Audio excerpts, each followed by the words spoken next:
Thank you. Right, good morning, everyone. I'm Councillor Paul Heinrich, and I'm chairing this meeting of the Development Committee. If you haven't attended one of these meetings before, the officers who provide and present our reports and offer technical advice sit either side of me, top table. In front of me in the central area sit the members of the committee who'll be making decisions on the items on the agenda. Will officers introduce themselves, please? Fiona Croxton, solicitor to the council. Good morning, my name is Jeff Lyon, the Development Manager at North Norfolk. Good morning, Alice Walker. I'm a Senior Planning Officer. Lauren Gregory, Democratic Services. Joseph Barrow, Senior Planning Officer. David Gleeson, Assistant Director for Planning. Thank you. Welcome to members of the public, both those in the chamber and those who are viewing this meeting remotely. If you are registered to speak, I will call you to the front at the appropriate time to the end of this bench. There is a microphone. Usual notices, fire alarm. We're not expecting a drill today, so if the alarm does sound, it is likely to be for real. So please leave the building. Officers will direct you to the marked exits and then make your way to the car park in front of the building or to the flagpole at the rear. Please do not use the lift. We ask that mobile phones and other devices are turned off, please. Thank you. If required, we'll take a short break around about 11. And if we're still going with items during that time, I ask you not to attempt to speak to members of the committee. And toilets are out in the foyer. Thank you. Apologies, please. Apologies for absence have been received from Councillor John Toy, Councillor Kim Toy, Councillor Martin Beatty and Councillor Adam Varley. And with respect to the next item, substitutes, Councillor Wendy Fredericks is present as a substitute. Thank you. To item 4 then, the minutes of the meeting of the 19th of March. We've all had a chance to read them. Are there any amendments? Councillor MacDonald. Page 106, interest in spelling of my name. Thank you. I'm sure we can correct that. Are we happy to accept them as a true record? So on page 4, Mr. Chairman, subparagraph B, second line up from the bottom, I think there is misspelt in that line. So to appease the grammarian society, if we can change it to THEIR, please. Makes a change from an apostrophe. Thank you. Oh, happy then with those minor corrections. Okay, thank you. Items of urgent business, I have none. None received. Thank you. Order of business will be as on your agenda. To now move to declarations of interest, I would remind members that the monitoring officer has given advice on how we treat the Overstrand Road item. And that has been circulated to you, and please take note of it. I will declare an interest on the Nelson Road North Walsham item in a time predetermined. I also wish to speak as a local member. Councillor MacDonald will take the chair for that item. Any other declarations? Councillor Fredericks. I'm known to the family. I'm friends with the family on item 9, so I won't be voting on that. Thank you. Anybody else? You got your hand up, Peter? Did you have your hand up? Okay, thank you. Okay then, to the main business of the day. Item 8, Chroma RM 25/0776. When you're ready, Alice.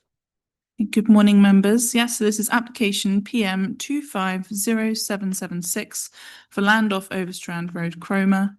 The proposal is a reserved matters application with details relating to appearance, landscaping, layout and scale pursuant to outline planning permission PO 230596, which was for the erection of up to 118 dwellings and up to 60 units of specialist elderly care accommodation with public open space, landscaping, sustainable drainage system and a vehicular access point.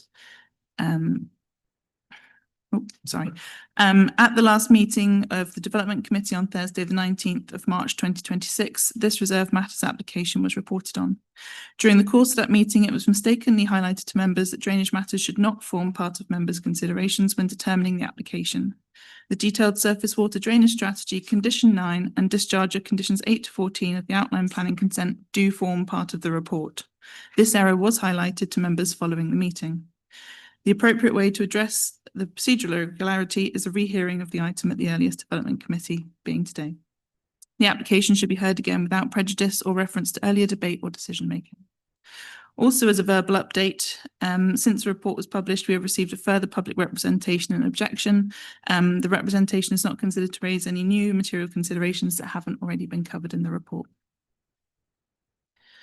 So the site is located to the east of Cromer off Overstrand Road and totals approximately 6.35 hectares of vacant grass and shrubland. The site was allocated for development under policy C16 of the North Norfolk Local Plan. Outline Planning Permission was approved by committee in December 2023 for up to 118 dwellings and 60 units of specialist elderly care accommodation, which was granted in May 2024. The site is the principle of development on this has therefore been agreed and is largely controlled by the Section 106 legal agreement and conditions of the outline. This reserved matters seeks approval for details relating to appearance, layout and landscaping of the 118 dwellings and discharge of conditions 8, 9, 10, 11, 12, 13 and 14. The care home will come forward as a separate RM application. So these slides provide some context for the site here.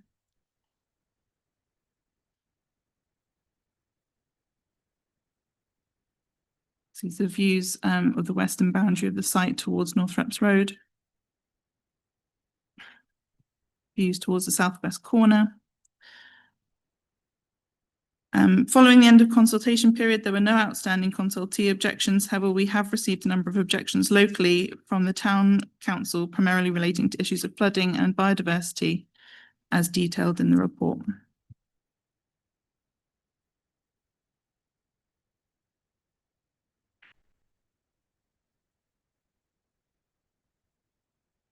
The submitted layout plan has been informed by the Outline Planning Commission with a single point of access from Overstrand Road. The submitted layout is considered to be in broad accordance with the overall development plan. This plan shows the built form closest to North Reps Road will be 2 stories or less in height in accordance with condition 7 of the outline. Towards the centre of the site, 3 apartment blocks are proposed for affordable dwellings, which will be 3 stories in height. The proposed building heights plan and separation distances between the site and the existing dwellings on North Reps Road are considered acceptable in accordance with policy EMV6, and there are not considered to be any significant loss of amenity as a result of the development. The scheme will provide 53 affordable homes, which equates to 45% of the development. This exceeds the 35% requirement of the new local plan. The tenure split has followed that secured by the Section 106 agreement and with the Outline Planning Permission. The proposed housing mix has been informed by discussions with a preferred registered housing provider who has confirmed the mix is acceptable to them, and housing strategy officers have confirmed they have no objection on this basis. The applicant also confirms all homes will meet M42 accessibility standards and that 9 homes on the site will meet M43 wheelchair user standards, which complies with policies HOU8 and HOU9. In accordance with the details of the outline permission, the site is proposed to be divided into 3 distinct character areas with varying densities, building style and materials. The yellow shown on the plan here is the village core. The villas is shown in blue and the western edge in purple. This slide provides some visualizations of the site.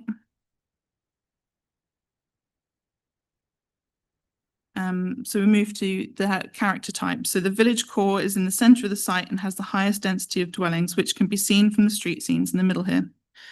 There are also provides tree-lined streets and central open space. The palette of materials was amended to include more red brick, tile and flint, which is considered in keeping with the area. The western edge, closest to North Reps Road, features higher densities of development through providing taller, semi-detached and terraced dwellings, including the proposed apartment blocks. The character areas and densities remain broadly in accordance with the outline planning permission. The villas area is located around the edges of the development closest to Overstrand Road and reflects the site's edge of settlement location and the surrounding countryside character to the east, with lower densities of development and larger detached dwellings. So here's some street scenes of the development. The top image goes north to south through the site. The second, section B, runs east to west through the top half of the site, and C through the village core next to the care home. Cross-section D gives you the north view from North Reps Road. E, F and G again provide east to west views across the middle of the site from the less dense villas into the village core. F shows the villas to the south of the site, and G gives you a look north from the centre. The built form has been positioned towards the middle of the site, and the majority of the green space is proposed around the edges, particularly along Overstrand Road and to the south of the site to help create and maintain the proposed landscape buffers. However, there is also an area of green space within the centre of the site in accordance with the outline planning permission. We have received several amended landscape plans where the applicant has tried to address landscape concerns. The initial plan had a weak main entrance design dominated by hard surface routes to dwellings either side of the main road. In response to these concerns, the parking areas have been removed from the frontage and several additional trees and hedgerows have been incorporated along the frontage to maintain the green approach to Cromer. Hedgerow planting has also increased between public and private spaces. The detention basin was reduced slightly from the first submitted in order to retain additional trees. There are now more trees in the street scene and the public open space in accordance with the MPPF aspirations for tree-lined streets. The variety of species has also been improved to provide greater variation of native trees, including fruiting trees for foraging birds. Overall, landscape officers have raised no objections to the final proposals, and the requirements of outline conditions 11, 12 and 13 relating to landscape and ecology can be discharged. Condition 9 of the outline permission required detailed designs of the surface water scheme as set out in the approved flood risk assessment and outline drainage strategy to be submitted and discharged as part of this reserved matters application. The wording of condition 9 is included in the appendix at the end of this report and sets out specific detailed design requirements which the applicant has addressed. The site is currently undeveloped greenfield land with a mixed geology formed of areas of clay, silt, sand and gravel. There are some areas where permeability is good, but there are other areas where permeability is poor. Due to the mixed geology, the ground conditions can only store a moderate amount of surface water through infiltration, and so runoff happens naturally. The first priority under the drainage hierarchy should be to let surface water runoff soak into the ground using appropriate sustainable drainage systems. As shown in this plan, sustainable drainage systems have been used throughout the site, including a detention basin, which you can see to the north there, rain gardens, reed planting, permeable paving, filter strips and swales.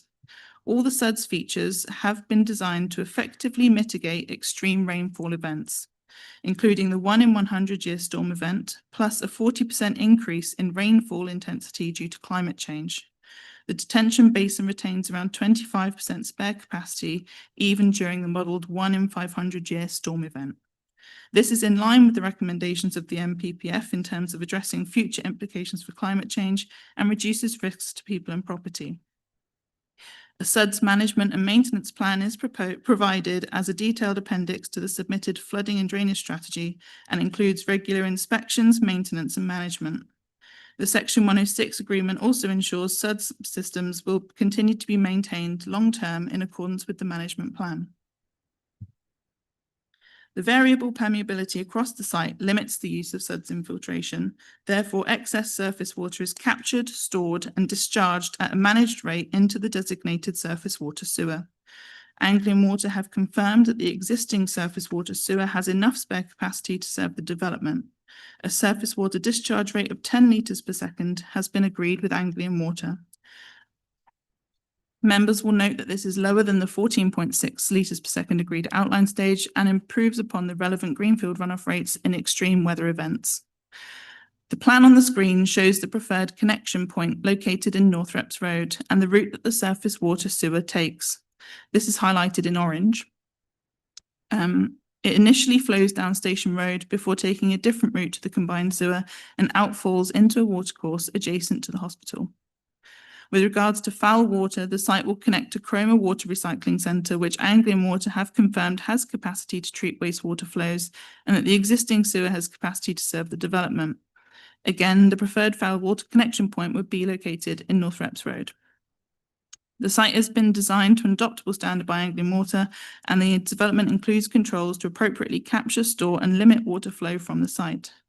Officers consider the applicant's technical evidence and submission documents have met all the requirements of Condition 9, and the LLFA have concluded they can recommend discharge of this Condition 9 and have no objection to this reserve matters application.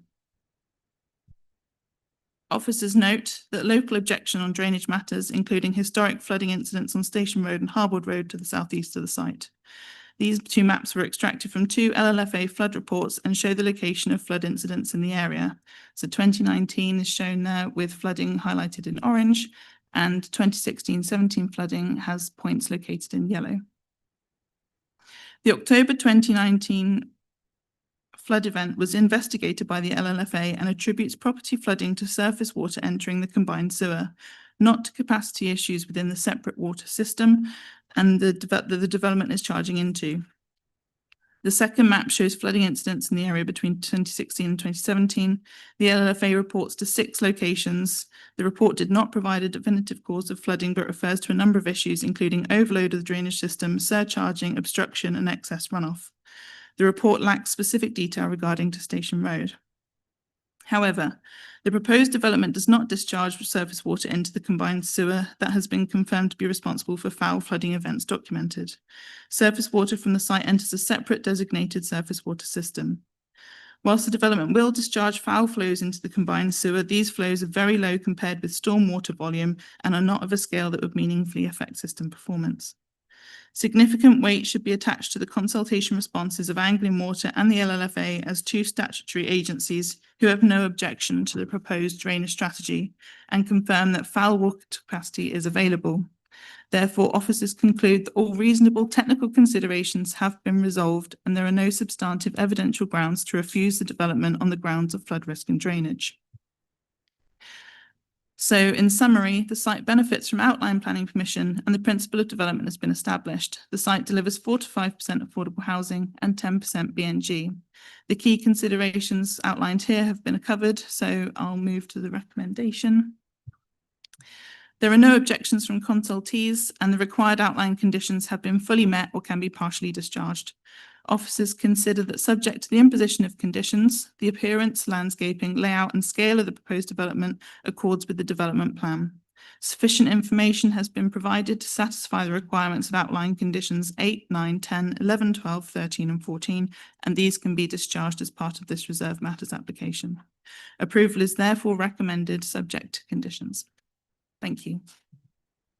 Thank you for a very thorough report. We move to public speakers. Begin with the Town Council speaker, Colin Robb.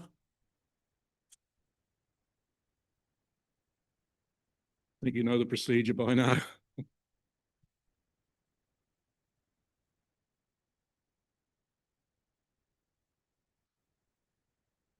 morning. My name is Colin Robb. I'm representing Cromer Town Council and specifically to confirm the doubts about the surface drainage plans. I'm not a planning expert, but I have been a project manager for many years, and these views are my views as a project manager. I assume that the design submitted has, say, a confidence factor of 95% that the scheme will cope with theoretical worst weather conditions, and the budget will have been set to meet those assumptions. However, as with any project, the design will be a compromise, so it can be delivered on time within budget. No doubt there will be a design that raises a level of confidence closer to 100%, but will be more expensive and take longer. We'd like to know what elements of the design would have the most impact in improving the confidence level.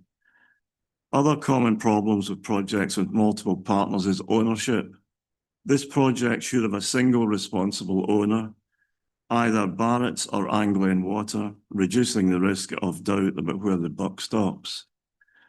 In the view of Cromer Town Council, that these potentially better schemes are explored, So we would recommend deferring your decision until you have an independent expert evaluate any other potential designs and project organisation.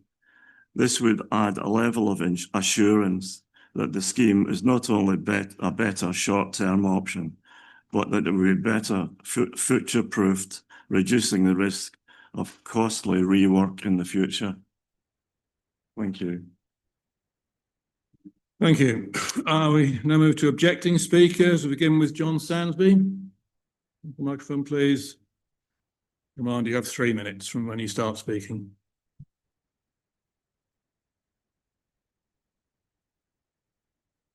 Good morning. My name is John Sansby. I'd like to present a compelling reason why you should be seeking further advice about the drainage proposals on this site.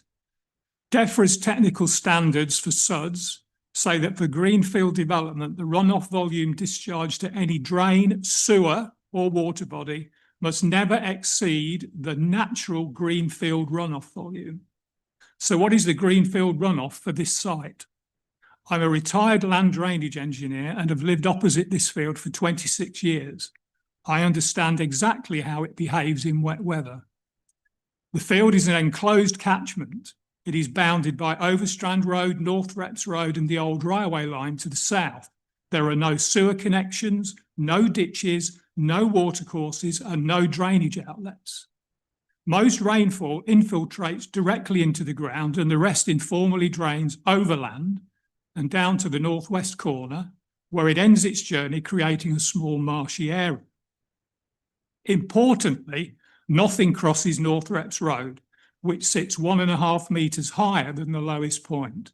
As a result, no surface water leaves the site, none.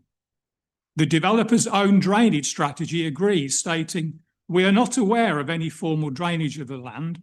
Rainfall soaks naturally into the ground. The site is not within a natural river catchment. This means greenfield runoff is zero. Therefore, any discharge to the surface water sewer exceeds greenfield runoff and by definition increases flood risk, which the SUD standards do not allow." Despite this, the developer has produced a greenfield runoff rate using a mathematical model. However, these flood estimation handbook models assume a defined catchment outlet, drainage pathways, rainfall that becomes runoff, and a river-type hydrological response.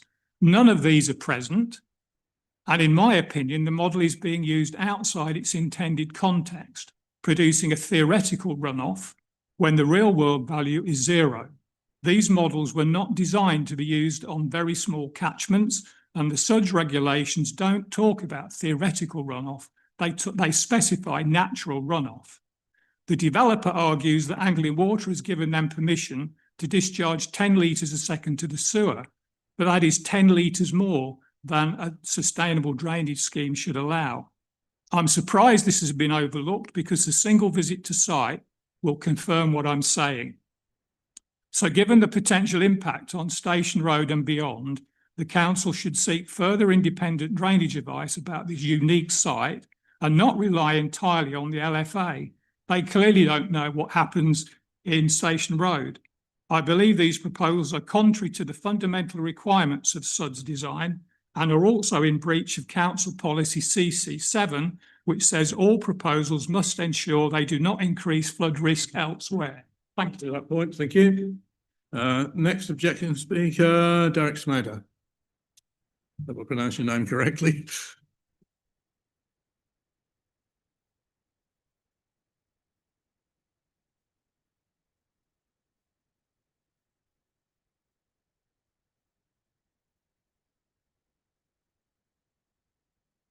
My name is Derek Smeeder.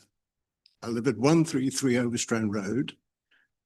The house is directly opposite the junction with the Northrepps Road. In the 39 years that I've lived there, I have never seen any signs of water draining from the field. When I first moved here, the field was leased to the Royal Cromer Golf Club. I practiced there regularly, and all members who practiced there were well aware to keep away from the lower end of the field because it was wet and marshy. And if you drove your ball from the Northrop's end, you were very likely to lose it. So therefore, I too would ask the council to seek independent advice on the drainage of that field. Thank you. Thank you. And the third objecting speaker, Margaret Wade, please.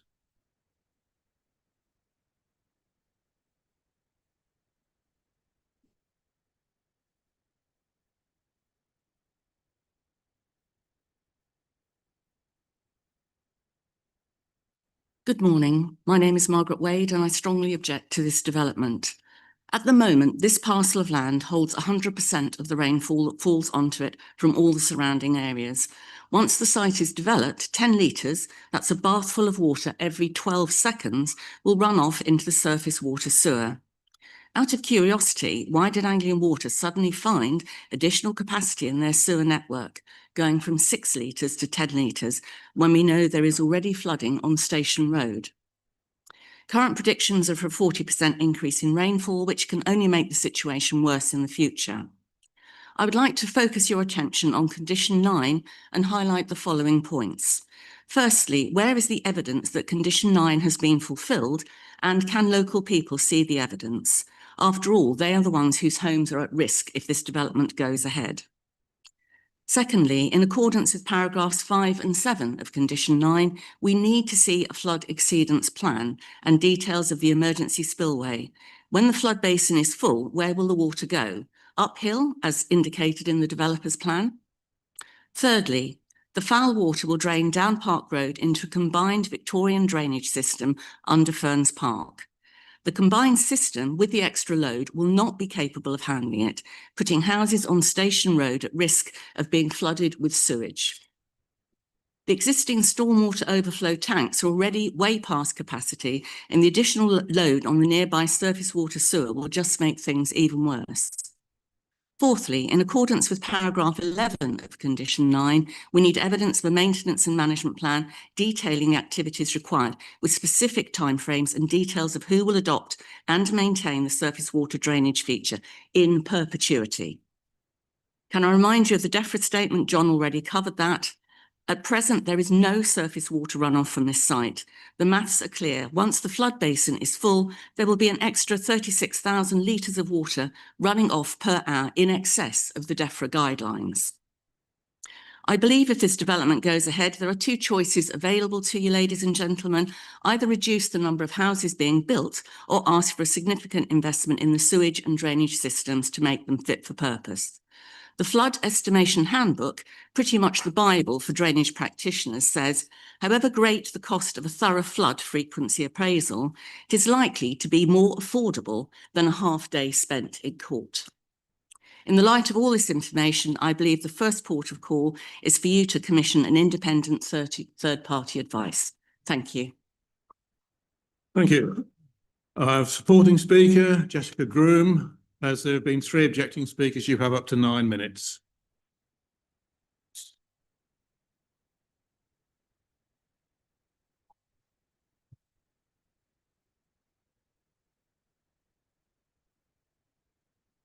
Thank you, Chair, and good morning, members. My name is Jessica Groom, Senior Planner at Barratt David Wilson Homes Anglia.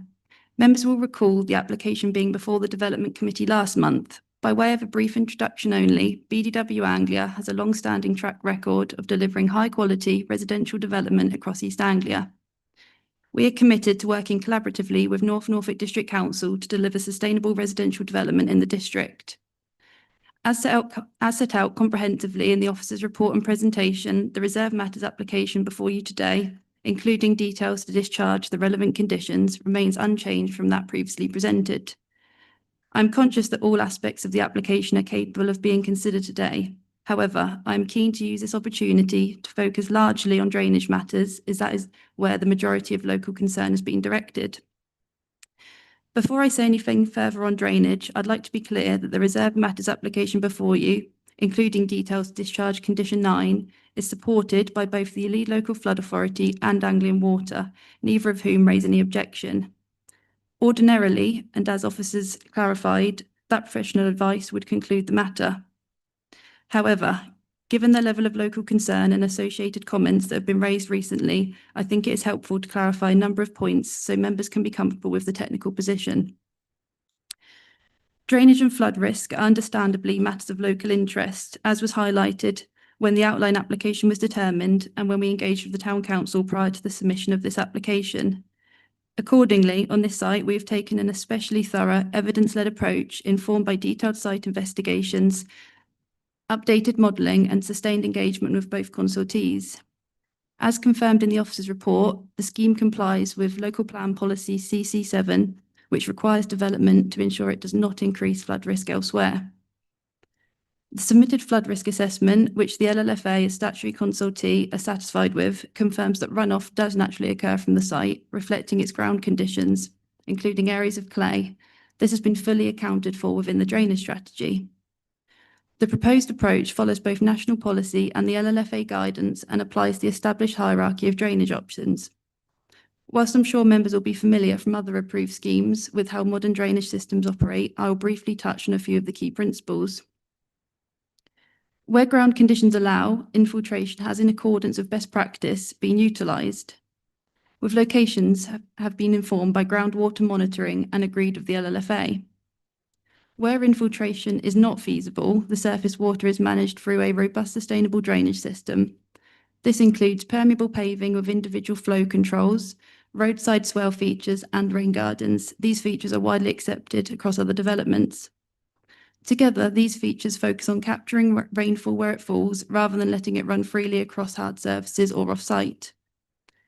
The system is designed to slow flows, provide treatment, and in smaller storm events, allow a proportion of water to evaporate. The remaining surface water is conveyed to the on-site detention basin for further attenuation and is then discharged into Anglian Water's designated surface water sewer at a strictly controlled rate of 10 litres per second. Anglian Water's consultation response confirms that this rate is acceptable in terms of network capacity. Importantly, it also represents a reduction from the 14.6 litres per second permitted by members at the outline stage. To offer further reassurance, the detention basin retains around 25% spare capacity even during the extreme design event. Adoption is, as per all developments, addressed separately post-planning through the Section 104 application. This governs the detailed design approval, construction inspection and long-term maintenance. I would like to emphasise, as per the officer's presentation, that the surface water from the development will connect into Anglian Water's designated surface water sewer network, rather than the combined sewer that has been referenced locally in the context of reported flooding incidents. Anglian Water's asset maps for the area demonstrate that the designated surface water sewer does not interact with the combined system. Stepping back more generally, as an applicant, we are required to work within national policy and the technical parameters set by statutory consultees. It's the role of the lead local flood authority to independently assess flood risk and advise the council accordingly. And that advice forms part of the evidence base that members rely upon when making their planning decisions. In this instance, the LLFA has reviewed the level of detail provided, both at outline stage and at reserve matter stage, including details under Condition 9, and is satisfied that the drainage strategy is acceptable. That assurance is important because the planning system depends on decisions being informed by professional, substantiated evidence. Accordingly, the LLFA as statutory consultee would not support a drainage strategy that increased flood risk elsewhere, and their confirmation of no objection provides assurance that this proposal will not result in adverse off-site impacts, including to surrounding roads or neighbouring areas. Now, given that I'm not an engineer, our engineering consultant from Rossi Long is here this morning, should members wish to ask any technical questions. Whilst drainage is a key issue, I would like to highlight other aspects of the proposal. The site is allocated for residential development in the recently adopted local plan and already benefits from outline planning permission, where the principle of development was firmly established. The outline consent included a development framework plan, and our design has been carefully developed to accord with and in several respects improve upon that framework. We acknowledge that this is a constrained site, and we have gone to considerable lengths to ensure a high-quality development is delivered, which adheres to the parameters established by the outline permission. Ahead of submission and throughout the process, we engaged with key stakeholders, revisited technical assessments, and refined the design through several iterations. This resulted in meaningful improvements. 7 trees previously shown for removal at outline stage are now retained. The built form has also been pulled back from Overstrand Road to create a much stronger landscape buffer and enable the retention of additional pine trees. Flint detailing has also been introduced to reflect Cromer's local building vernacular. We'd like to thank officers for their constructive and collaborative approach, which has added significant value to the proposals and helped shape the scheme for you today. This development will deliver 118 high-quality homes with a strong mix of house types and sizes. The scheme will deliver 53 affordable homes, which equates to 45% affordable housing for local people. This is 10% above the adopted local plan policy and represents a significant contribution to local housing need.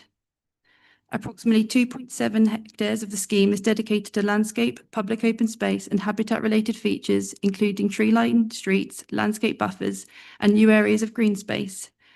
Ecological enhancements include native planting, retention and enhancement of the existing ponds, and measures informed by our partnership with the RSPB, such as bird and bat boxes and hedgehog-friendly fencing. We are committed to building energy-efficient homes, all designed to achieve an EPC rating of B or above, incorporating air source heat pumps, low-energy fittings, and electric vehicle charging points as standard. Finally, the scheme will deliver significant Section 106 contributions to support local infrastructure and community facilities.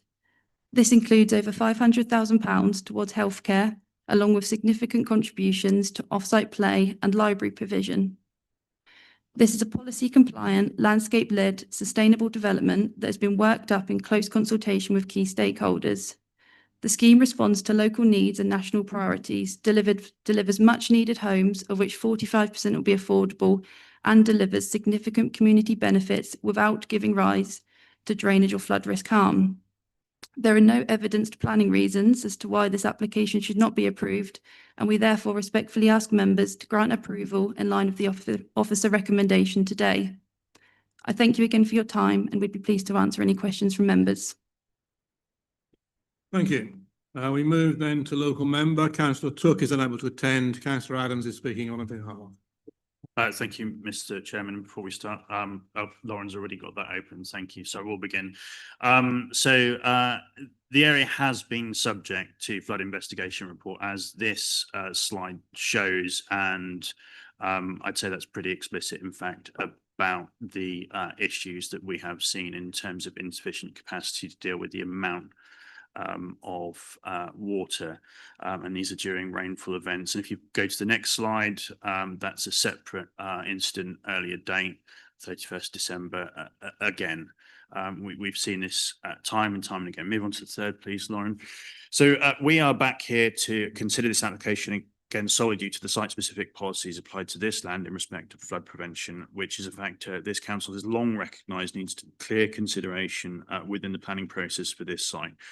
The advice you received last meeting would ordinarily be correct, but not in this case, only due to the history of this site, which is why those conditions have been applied. So move to the fourth, please, Lauren. So before anyone says this is an existing issue, not a developer problem, this just isn't the case, and this is exactly why these site-specific policies are in place. The committee must have confidence in the drainage infrastructure being provided, and that that's on and off-site risks are not being increased, or there is a risk to the council in terms of decisions being made not in accordance with relevant policy CC7. So that, in fact, is an image used in one of those lead local flood authority flood reports. And in fact, you can see the sewer still bubbling away behind the Anglian water vehicle some time after the event. That is surcharge and overflow. So if we move on to the fifth, please. And for this reason, I'm here to call for a deferral of this application, an independent survey of the drainage system impacted by this proposed development. And that has been backed by over 240 residents who have signed a petition to this effect in a very short time with very little promotion. They're all local residents in the nearby area. Move to the sixth, please, Lauren. So the images show what can happen during heavy downpours along connected Station Road. And this is there is a combined sewer water system there, but several properties have experienced flooding internally in this area when this occurs, and several more to gardens, as you saw on the previous slide, with one actually receiving grant funding this year for a flood-proof door, recognising these risks. Move on to the next slide, please. Yeah, this is the video you saw last time. That's an early date 2014, but there's a list of incidents there. I feel until we have clear confirmation the development will not increase the flood risks of the nearby area and that the existing system has the capacity required to tolerate the additional 10 litres a second proposed, and details of how the infrastructure is to be maintained, which we do not currently have from Anglian Water. We should not yet be looking to approve this application. We need clear detail from the applicant about what happens when there is an exceedance flow, or what happens when there is a rainfall event that surpasses the capacity of the planned system. Where does this water go? This has not been detailed at all, and that's quite alarming. The developers tried to tell you to have confirmation from Anglian Water and other bodies that this is okay, but reading the appendix of their flood risk assessment, the drainage strategy provided by the applicant shows their numbers are simply all over the place. It really gives no confidence to all. The developer originally saw 1463 litres outline stage, but were later told it would just achieve 6, and after a gap in correspondence, which itself is very concerning, we've somehow managed to get to 10. So all of the numbers there really did cause me a lot of anxiety, but very obviously the system downstream of here does not appear to be capable of tolerating 10 litres of water additionally during exceptional rainfall events, and I hope that's been made fairly clear to you. Of the images, the image in the bottom right corner there, you can just see that the 3 covers in the centre of the road. The one sort of top centre of that image there is the one that's overflowing there. The one on the right, if you see that tarmac section, that blew off in spectacular fashion in, I think that was 2021. Water was coming out from under the pavements trying to escape over lots and lots of damage there. And that's pretty much the lowest section of the road. And 2014, another one of those incidents listed on there, that was sewage contamination to Harbour Road, which is taken just behind, the location of the screenshot from Street View there. And that was certainly one of those occasions where my Wellingtons got mucky. So we need assurance, and this development will not increase the risks, and so that's why I'm here again to ask for your deferral of this application, ensure that we get a drainage system that doesn't cause problems in future. Thank you. Thank you, Councillor Adams. Do officers wish to make any response to the points raised, or not at this stage? I mean, as Alice has outlined in the presentation, I mean, we've got statutory consultees. So the statutory consultees are our appointed experts who advise us on matters of surface water drainage. They've come back to us. They've raised very clearly they've no objection to what's being proposed in terms of how surface water is to be dealt with on this site. So notwithstanding the concerns raised by local residents, absent a professional consultee giving us a very clear steer that it says this is okay, it's very dangerous territory for the committee to start going against the statutory consultee unless you have very hard evidence that somehow someone's got something wrong. And yes, there may be a difference of opinion, but I think we should go with your statutory consultee, because if you don't and you refuse on highway matters, you'll then have to defend a decision absent a consultee backing you up. And so I would strongly advise against that, going down that route, if you do not have evidence to support that position. So we're very clear that there's enough here for you today to grant reserved matters approval, and as part of that, discharging those conditions that were set on the outline. I'll leave it at that. Thank you. Councillor Patterson. Thank you, Chairman, and thank you, officers, for the report. Chairman, just bear with me. I've got about 8 points written down. There's quite a bit to unpick here. I'm not necessarily sure it's in the right order as well. But I suppose we could start looking at design, scale and mass, and that feels suitable for the area to me. So I think it's just condition 9 that we're probably focusing on here. We're absolutely certain that the foul and the surface water drainage is different, so therefore foul water further down isn't going to be affected. So I think I want to sort of so the Station Road flooding is not going to be made worse by this development. Are we clear on that? Yep, as per the slide Lauren's just going to get up in my presentation. So this one, this is Anglian Water's drainage routings. As you can see, the red lines in the road are the red lines are the combined and foul sewers, and the blue line is the separate surface water drainage system. So it doesn't interact with the combined sewer. And like I say, it does take it down Station Road, but it takes it away and it outfalls by the hospital. So it's a separate system, and they, as you can see, they don't interact. The flooding, which is shown on the next slide, so those orange points, at the top of Station Road, the bottom of Station Road, and down by Hardball Close, the surface water is carried away from the majority of those. Okay. Can I continue? Is that okay? I hear what Jeff's saying about going against the statutory consultees as well. So that's quite a consideration. I'm also slightly nervous about discrediting professional advice that's put up in front of us, because I don't know where that leaves us if we go against what the reports say. Is there something we should look at with the 36 litres, 36,000 litres an hour, the runoff? It sounds like no surface runoff currently leaves the site at the moment, and this model that's been put in front of us is somebody from Rossi Long able to talk about that particular point that I think it was John made? Yeah, I think we have Rossi Long in the room, so they're able to discuss that point. Would it help the committee if we had okay, thank you. We'll have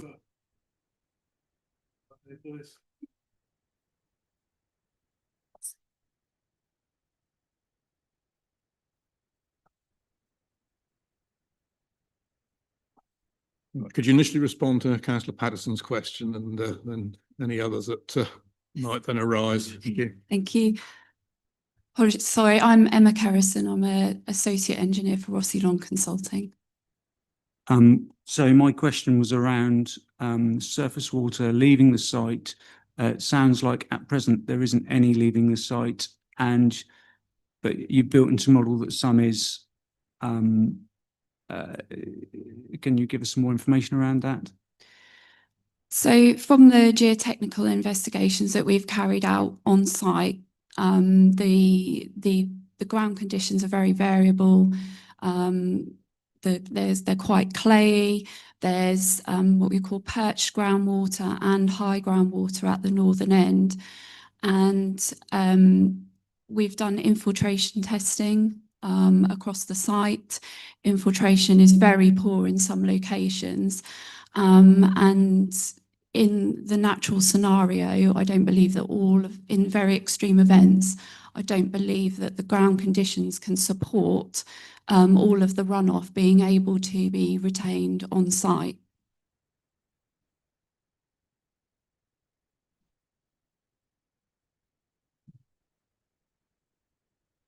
So in that case, would there be a significant amount of discharge into the surface water drainage system? So in an extreme event, if the site as greenfield, it would discharge off site as overland flow. And have you modelled the impact on the other drainage systems within the area? What we've done is we've calculated the greenfield runoff rates. We've using a methodology that is within the Lead Local Flood Authority guidance. It's part of it's a recommended methodology by both the EA and DEFRA and the Lead Local Flood Authority. So the greenfield methodology is an approved and widely accepted methodology. we're attenuating to 10 litres a second, which we have been advised by Anglian Water is acceptable, and by the lead local flood authority that it's acceptable. Councillor Hankins. Thank you, Chair. I stand by.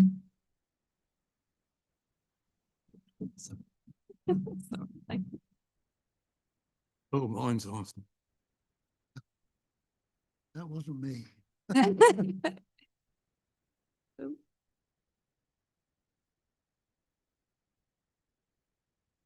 Okay, thank you. I stand by the comments that I made in the previous presentation, page 5H. I'm not convinced, quite frankly, that there is a dichotomy here between what the science is projecting and what is actually happening. There is very little doubt there is a flood problem. I have a question for the officer. In the event, will there be any improved drainage facilities for runoff as a result of this project? I'm Yes. talking about improved. Yes, so it would be an improvement. So what Emma is saying is that there is runoff from the site. You know, in an extreme rainfall event, the geology in the site can't contain all the water. So there is some runoff, and I think that's referred to in some of the, you know, some of the representations we've heard where there's sort of a marshy end of the site and all that sort of thing where water can't infiltrate. It does gather on the site. So by putting suds infiltration throughout the site, they are infiltrating in areas that can take infiltration, and in the areas where it can't infiltrate, so sort of the northern end, they're putting in a large attenuation basin which will detain the water. This will then allow for a managed rate of water to leave the site, which Anglian Water have confirmed they are happy with. So instead of it being unmanaged and flowing off site, it will be taken, captured, stored, and then discharged at an acceptable rate. So that will provide some improvement. So does that involve new piping? I mean, they are connecting to existing drainage, but so there'll be new piping connecting to existing drainage. That's existing drainage. Yes. It's plainly not working. I mean, the system now is not working. I mean, it referred to Anglian Water have said that they don't expect any additional problems as a result of this proposal. Well, in fact, it's not working now. That's the point. I'm not convinced, quite frankly, that the drainage system has been properly attached. Quite frankly, I'm not convinced. Councillor MacDonald. Thank you, Chair. Excellent report. On the, Jeff said difficult for us to go against statutory consultees. And one of the excellent speakers that was on earlier on said, whose responsibility is it after the fact? So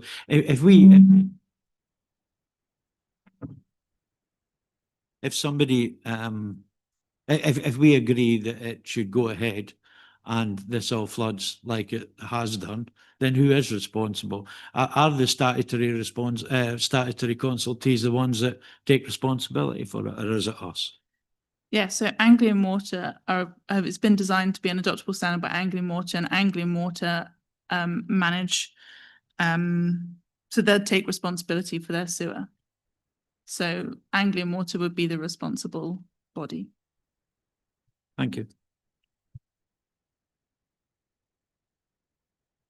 Thank you, Chair. An excellent report. I'm really confused about what is going where. I mean, there have been various opinions on this. I can understand, having seen the slide shown by Councillor Adams, I can understand why residents are concerned. But is that flooding coming from the foul water sewer system? And are we here talking about a new system where the runoff from this new site goes into a completely separate sewer? It's not a new system, so the flooding is from the events in 2019, 2017, and from some of the footage that Councillor Adams shown are from a combined sewer on Station Road. But this is a separate surface water system, which doesn't interact with that combined sewer.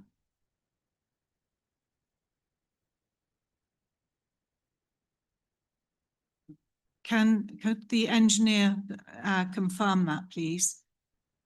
Because I think that is an important. Sorry, could you repeat the question? Sorry. So I and viewers who may be watching this on YouTube or whatever are confused, because I was concerned by those slides shown by Councillor Adams. I wouldn't want to be a resident having to cope with that. But what we are being told is that is an entirely separate system, and the runoff from this new build site will go into another system and won't impact on that. Is that the case? Yes, so our flows from the development will go into the designated surface water sewer.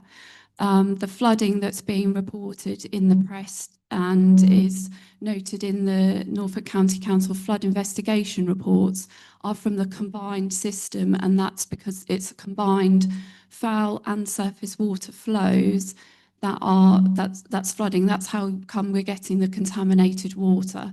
The surface water system takes the surface water only, and it is a separate designated system that actually outfalls into a watercourse around the hospital. Thank you for that very clear explanation. That's a person. Thank you, Chair. Has this dedicated surface water drain caused any flooding? Has that got capacity? Well, obviously, Anglian Water saying it's got capacity, but is there any history of the dedicated surface water drain flooding? No evidence that I know of. That all the evidence that we've seen is to do with the combined system flooding. Thank you. Did everybody hear that?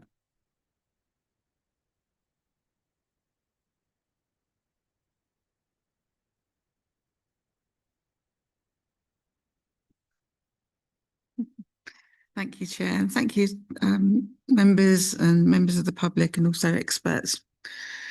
I too am really concerned about the drainage issue, and I'm concerned that the report doesn't go into the wider system of the roads and properties beyond the actual site.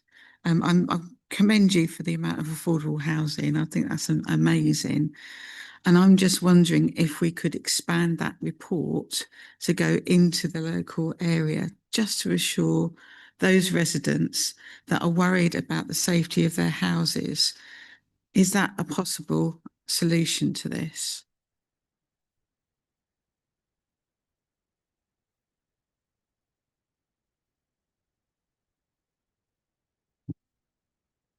It won't feedback.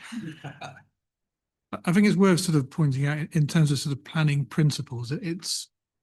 We often get situations where there are existing drainage problems in an area, and it's not necessarily the responsibility of an applicant to resolve existing drainage problems that may exist in an area. So yes, we might want to see improvement, but it's not the legal responsibility of an applicant to resolve existing situations that may be occurring. That would be for example, Anglian Water, or for the lead local authority to go around and investigate and find solutions to those problems. So it's not right for a committee to expect an applicant to deal with matters that are the responsibility of other parties. So clearly the applicant needs to make sure that they themselves are addressing the impacts of their development in terms of foul and surface water flows. And Anglian Water said there's capacity in the surface water drains to accommodate the flows. Hence, there's no objection to the design that's being put forward. So I think you can have reasonable confidence in that. We wouldn't be saying to you approve the application if we didn't have confidence in that evidence and information that's being provided. But we say we can't be expecting an applicant to address all the other issues that are going on in an area that are the responsibility of other parties. Chair, can I But, come back, please? Just a question from me first. Clearly, we should expect the applicant not to make things worse. And can you assure us of that? So to come back on that, thank you so much for that clarification. Then I would suggest that we ask Anglian Water to present that report, that it's not going to do harm to the surrounding areas of Cromer. I'm not expecting the applicant to pay for it. I'm just saying that I would feel more comfortable, because I wasn't in the previous meetings as well, so I'm looking at this in fresh eyes. I'm concerned that so many people are worried about this drainage system that we should be asking Anglian Water to do a wider survey and bring back a report.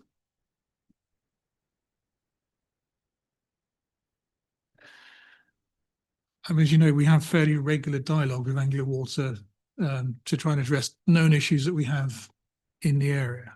Now, let's present a scenario where this development didn't happen. Those flooding issues and those drainage issues would still be occurring in that area, and it would be a matter for Anglia Water and the lead local flood authority to address those issues. So if we do have concerns about ongoing issues in the area, then we should be having that dialogue with Anglia Water and the lead local flood authority to try and address those particular issues. Both parties have come back and said they're comfortable with what's been proposed by the applicant. It's not, in their view, going to make things worse. That's their professional view as statutory consultees. So we have to accept that on the face of a professional advice that's been given to us. And that's why we're recommending to you as a committee that you are safe to grant a permission today. Thank you. Councillor Holliday. Thank you, Chair. I mean, this has been very exhaustively examined, but is the receiving watercourse for the outfall from the surface water capable of taking these increased flows? Because that sounds like quite a lot of water going into some little microscopic beck near Cromer Hospital. Is that going to cause any problems? That was one question. And my second question was, is an independent review going against the advice of our statutory consultees, as has been requested by certain speakers today? Because I'd be in favour of getting more information, or along the lines of Councillor Fredericks, because I'm not comfortable with the data at the moment. Thank you.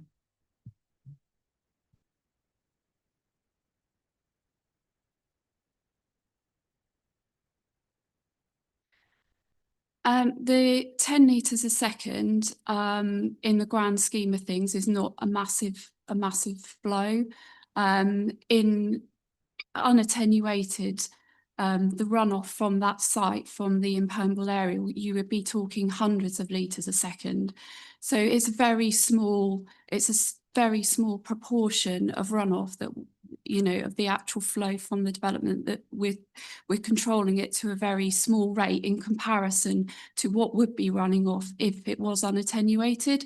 And so if you look at like the wider area that surface water sewer is serving, that ends up in that watercourse, the additional runoff from our site is a very small proportion of the overall capacity of that system. Thank you. Yeah. Second point, the officers wish to take that. The second point was about an independent review, or something similar to what Councillor Fredericks was saying, but just to come back on that point. So at the moment, if there was a very heavy rainfall, the surface water off that site, would that go into that beck by a little stream by Cromer Hospital, or would it go into the sewer, combined sewers, and then cause the problem that we saw before? No. So what happens to it at the moment? At the moment, in extreme events, you would get greenfield runoff, and it would flow overland, off site, in making its way via gullies, flowing overland over the roads, and it would eventually work its way into the drainage systems.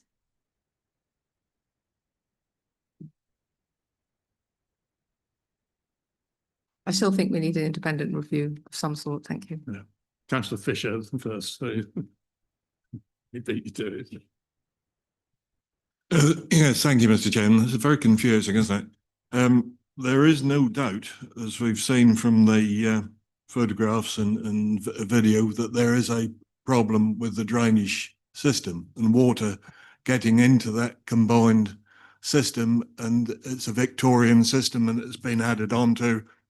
I used to work for the Highways Authority, and when we wanted to put a gully in, we found an outlet for it somewhere.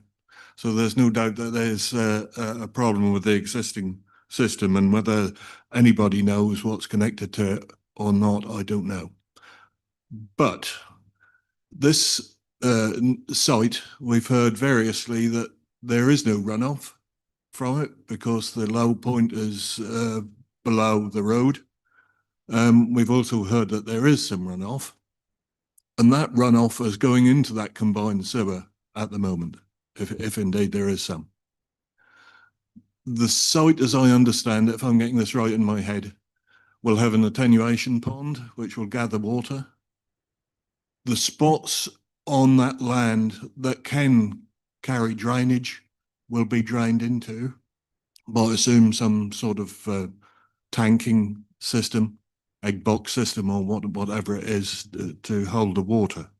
So the question is, in my mind, if any water that is now going to be runoff will be put into by a direct system into the system that is not combined, that is the freshwater sewer, and will get out to that hospital outlet and never mix with anything else. And if we can be sure that that is happening, this site should not put any more water onto the road and not make what is already there worse. But that's the question we've got. That's exactly correct. Yes. But just to clarify, what you're saying, and what the engineers has said, is that yes, there will be some runoff, but it will go into a separate surface water system. It will not impact on the combined sewer system in the area.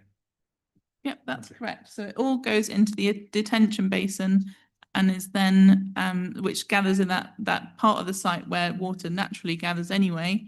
And it will be held there, stored. Some will evaporate, some will be put into the separate surface water system. Thank you. No, Councillor Fitch-Tulloch. Thank you, Mr. Chairman, for clarifying that, because if you hadn't, I was going to. They are two totally separate systems.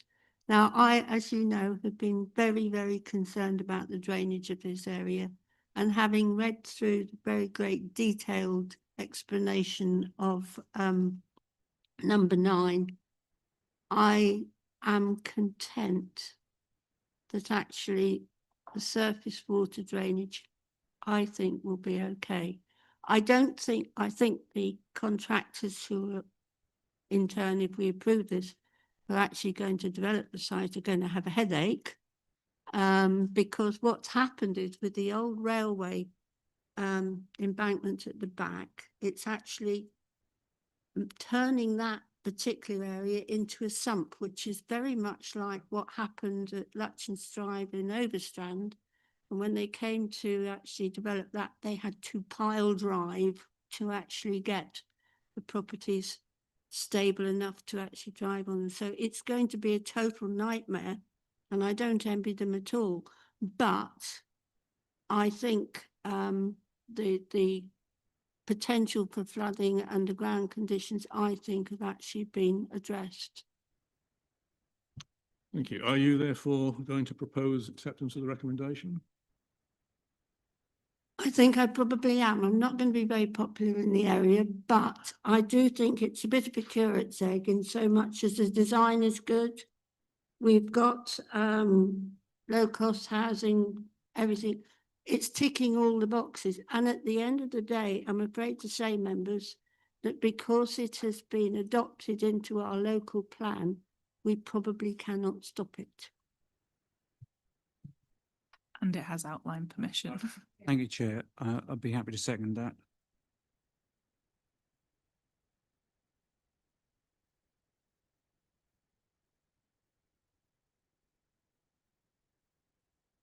Well, Can't speak, okay. Sorry, well, okay. this was stick very close to the constitution today. Councillor Brown.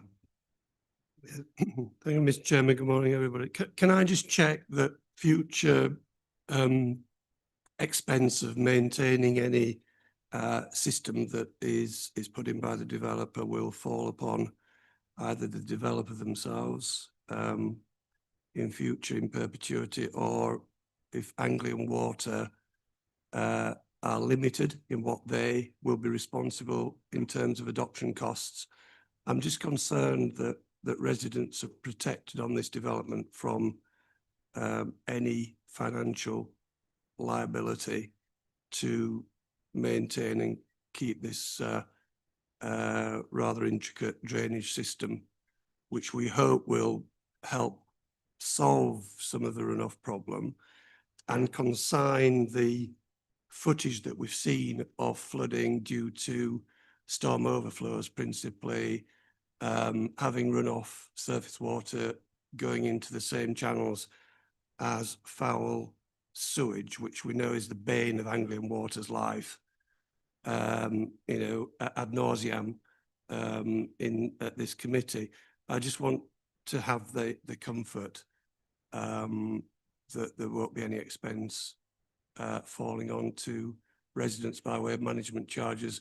I'd like, I guess that won't be a feature in the Section 106 agreement when it's prepared, but I'd just like that comfort, please.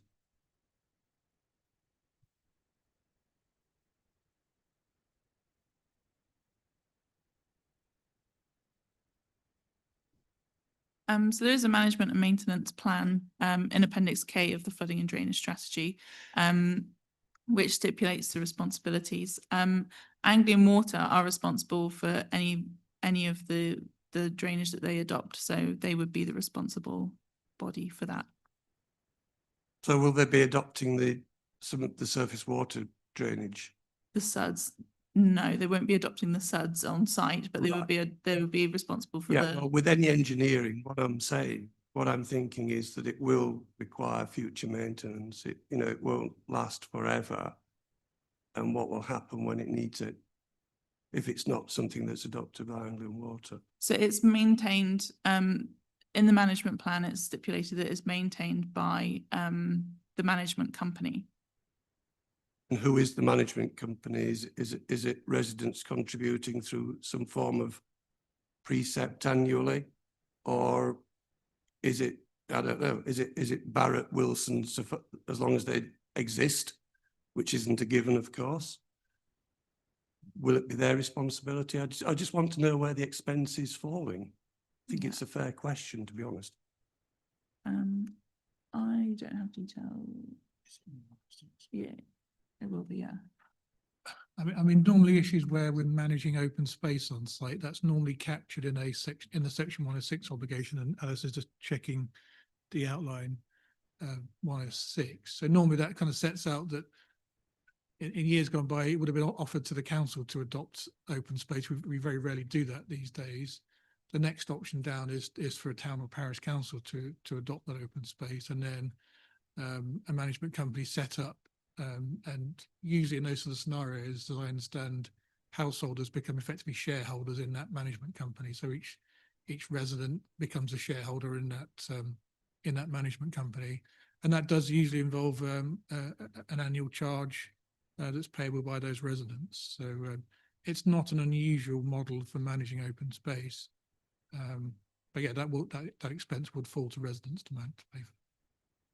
Yeah, so sorry, Chair, if I can just come back. So am I correct in thinking then, but because of the challenges for drainage of this site, it will create a financial liability on residents at the development? Whereas if these challenges didn't exist, it wouldn't. I don't think there's any challenges. I think most developments are required to have sustainable urban drainage systems. So that's not unusual to have SUDs on site. That's the standard, that's a very standard form of drainage. That's the first priority of drainage, is that it's drained on site. So all developments have SUDs.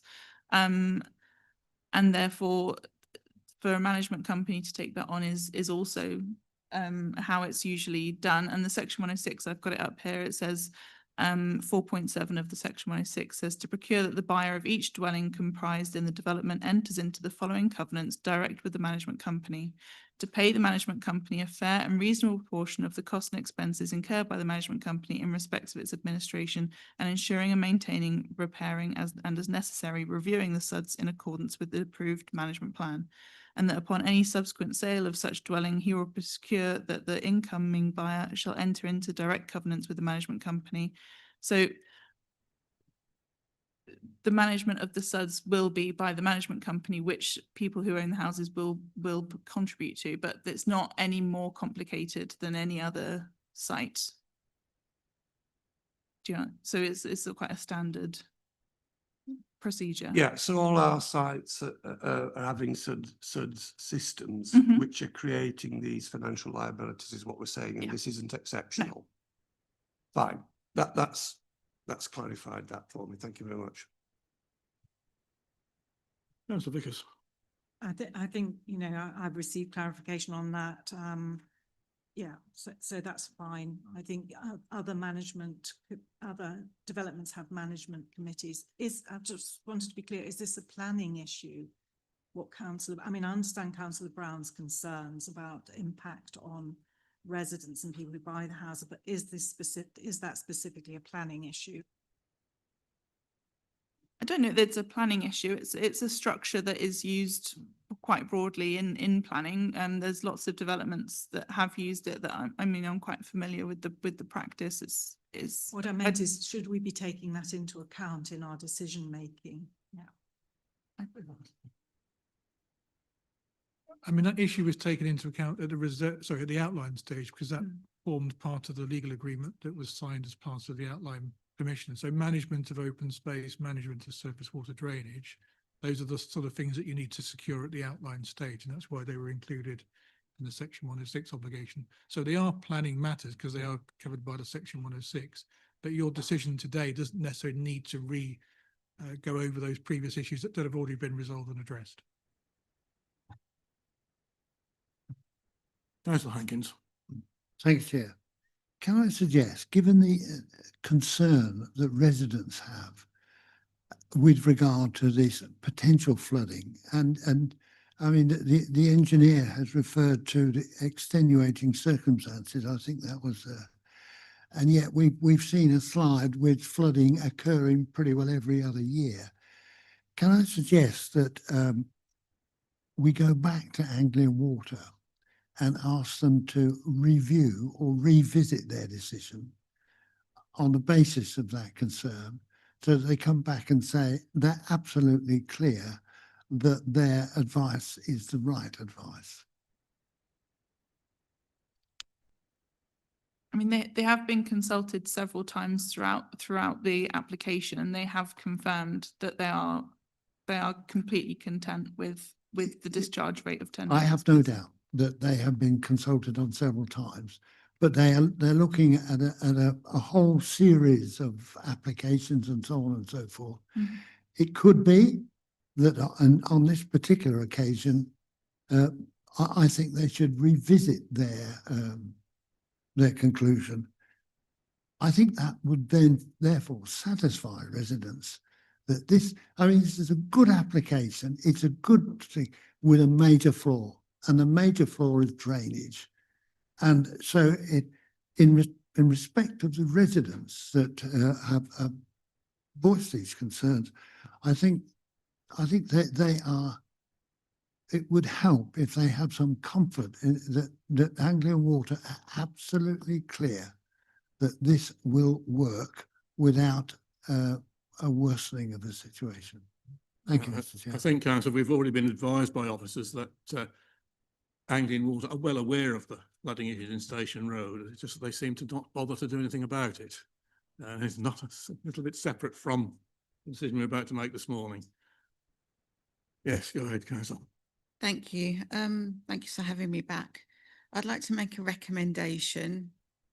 Already have the officer recommendation. I would like to ask then Mhm.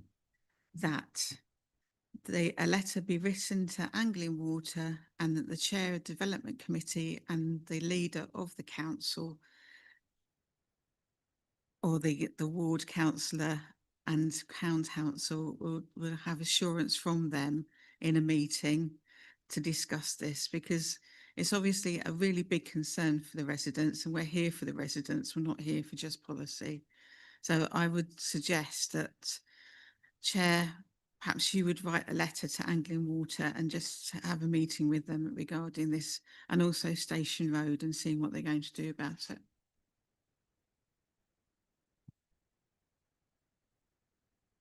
Can I just be clear? Are we saying sort of out with the application process? So separately, we write a letter to Anglian Water to try and engage with them to resolve ongoing issues in that area, separate to the planning application. So the decision is not contingent on AEW being party to the discussions or resolving issues. It's a separate matter. Is that my understanding correctly? Your request? I think this is very linked. I think it's a very linked matter. And yes, in planning terms, this is the site and we've mitigated that. And I really do applaud the systems on there. But I'm also thinking of the residents' well-being and mental health.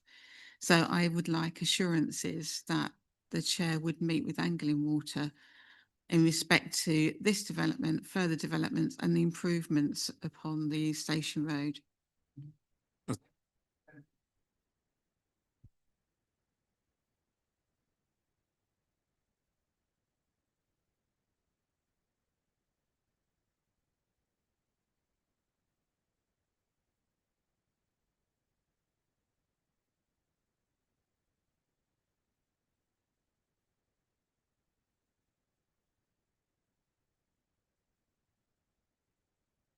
Thank you, Chairman. I mean, the situation in Station Road is abysmal, and it's unfortunate that nothing has been done about it. But I think we need to get it into our heads that the runoff water is going into a completely different system and is not going to impact on the situation in Station Road and in other places that have flooded. And I think we need to be very clear about that when we come to our decisions. Thank you. Okay, I think we have done as much as we can on this. We have the officer's recommendation to approve, subject to a very long list of conditions, proposed by Councillor Fitch-Tillett, seconded by Councillor Patterson. Can we take the vote, please, Lauren? Thank you, Chairman. Councillor Brown? Marginally for. Councillor Fisher? For. Councillor Fitch-Tillett? For. Councillor Fredericks? Abstain. Councillor Hankins? Abstain. Councillor Heinrich? For. Councillor Holiday? Against. Councillor MacDonald?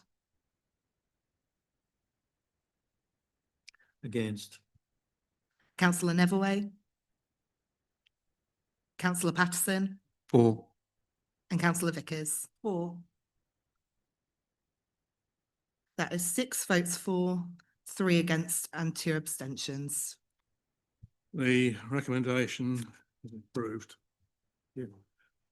Right, after that marathon, we'll take a 15-minute break and reassemble about 5 past, please.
Welcome back, everybody. My name's Councillor MacDonald. I'll be taking over from the chairman as he is the local member on the next matter.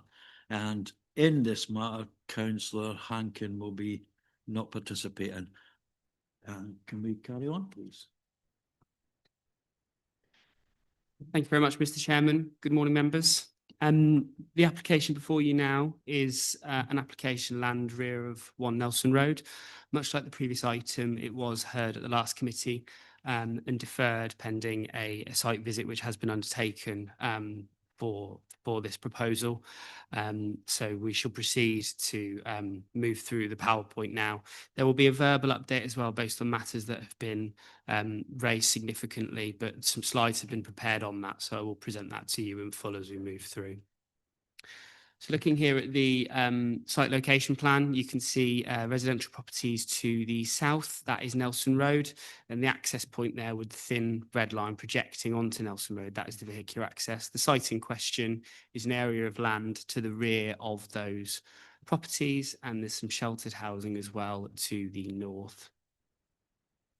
Just further context there with the aerial imagery, you can see, you know, the garden land in which it's mostly surrounded by and residential context in which it sits. So this is some photos drawn from the plans submitted. The situation has changed. You will note from the proposal description that it is a part retrospective application. In truth, only one of those garages or shed structures is now still in situ. All others have been removed. So that is 7 that have been demolished. 2 of the 5 shipping containers have been erected. So essentially, you were looking at today, you know, the retrospective consent for all of the garages, including 1 more, and the siting of 3 additional shipping containers, consent for the existing 2, and the erection of a security fence on the western boundary. Just to the outside of that curve there that you can see on the photo would be approximately where the fence would be situated. So this was on site in December 2025. You can see the 2 shipping containers. You can see the existing garage, which still remains, and then just some other sort of pieces that are stored on site there towards the rear. The proposed containers are quite a standard shipping container layout and are to be painted in the green colour that you've seen in the previous photos. And here is the site layout. So we're taking garages which spanned all the way across the southern boundary of the site, and it is proposed now to focus the shipping containers into the western corner, with the security fence just sort of, like I said, on the outside of that curve there with gated access. So it's loss of 8 shipping containers in loss of 8 garages in total and siting of 5 shipping containers in total. And I believe the total storage area of that, of those storage options is outlined in the report as well as a direct comparison. This is an indicative photo of the security fencing, which is proposed at 2 meters in height, and it would be in that colour to match the shipping containers as well.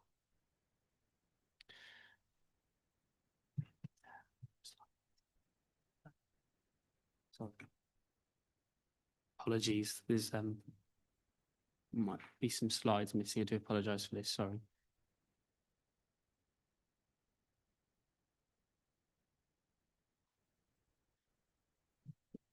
Sorry for this, everyone. Yeah, the slides that we're trying to locate pertain to some land contamination issues that have been raised post sort of the site visit and prior to the hearing at this time. So if we can't find the slides, I'm more than happy to provide a verbal update, but I have prepared some information. That's this. Oh, it isn't. Yeah. Sorry. That was my mistake. Sorry about that. I do apologise. Okay. Yes, so the land contamination issue that has been put to us. Concerns around improper handling of hazardous materials have been raised basically on site, as well as just some potential land contamination issues. So varying materials that have some concerns have been raised about. Those matters can and should be really referred to Health and Safety Executive. Our own environmental protection team has been also made aware of them. It's important that as we consider this application as a planning committee, we focus on the planning merits of the case that are before us. So As I've said there, Norfolk District Council Environmental Protection have been made aware of the recent information. They do support the above view. Conditions that you may consider today should only be attached to any permission that meet the 6 tests, as we all know. I think it's important in this case to remember that the 2 tests perhaps of most importance are relevant to planning and relevant to the development in question. And lastly, the additional verbal update to provide you with is officers are minded to retain the precautionary informative note with relating to asbestos. That is standard practice and something that we often do and is attached to many recommendations that we issue, as well as recommending a ground contamination condition requiring the submission of a phase 1 ground contamination survey. The applicant has agreed to that condition. So the condition that we are recommending is now attached to the recommendation alongside those that are specified in your report is the one that's on screen before you now. Essentially, that requires that a phase 1 environmental survey is submitted to and approved in writing by the local planning authority and done so by a competent person. Any contamination that is identified within that effectively ceases further development until it is remediated and taken control of in the appropriate manner. Once that is carried out, we will approve those remedial works and development can continue. So lastly, the overall recommendation is approval subject to the following conditions. And you'll see those on the screen, and as per the officer report that you have in front of you, we have the land contamination condition as per the previous slide, as well as a precautionary asbestos note. The applicant has agreed to all of those conditions. Thank you.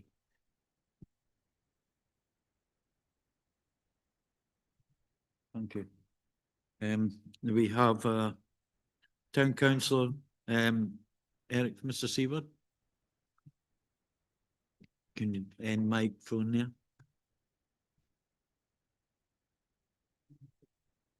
About 3 minutes, sir.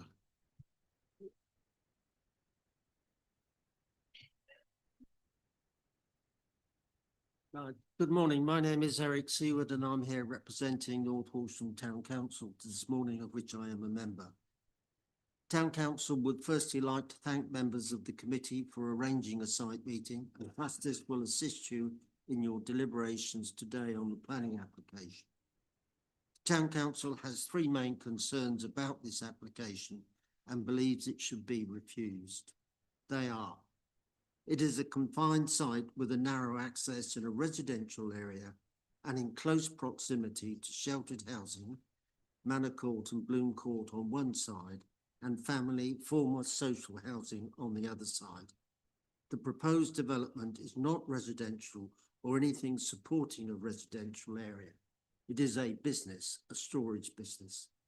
This is likely to have an unacceptable impact on the amenity of neighbouring residents and is contrary to your policy ENV6. The Town Council would also add there are restrictive covenants on the usage of the site.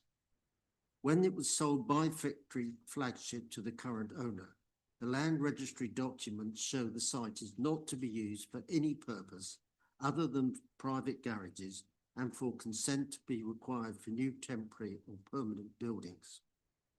While such legal covenants do not prevent planning applications being made, they were put there for a purpose, namely that any future development should respect the residential nature of the area. It reinforces Town Council's concerns that a storage business is inappropriate for the site. The design of 5 shipping containers is out of keeping and contrary to the small-scale garages and sheds that were previously located at the site. It is not an integrated design that reflects the character of the area and is contrary to your design policies. Thirdly, the garages on the site when it was purchased contained asbestos, and this was stated by Victory Flagship in their sale documentation. Some of the garages have been demolished and concerns have been raised by residents about how this asbestos has been disposed of. There are claims broken sheets were buried beneath the new containers and some pieces still litter the site. And this is a photograph here that was taken by one of the objectors when they were being buried beneath the shipping container. Officers rightly have inserted conditions on potential ground contamination. What has not been addressed is whether the asbestos already found has been disposed of correctly and whether there is a risk to the public or residents. The town council would argue that until this is clarified, the application is contrary to your policies on contaminated land. Thank you. Time's up, councillor. Thank you very much. We don't have any objecting speaker. We got a supporting speaker, Mr. Payne. If you want to step up, you've got 3 minutes, sir.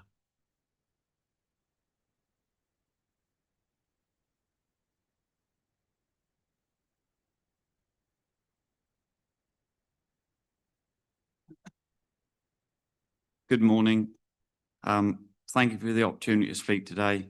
I'm here to present a simple and practical proposal to replace derelict structures on my land with 5 shipping containers to be used as secure storage units. The site contained structures that were no longer fit for purpose.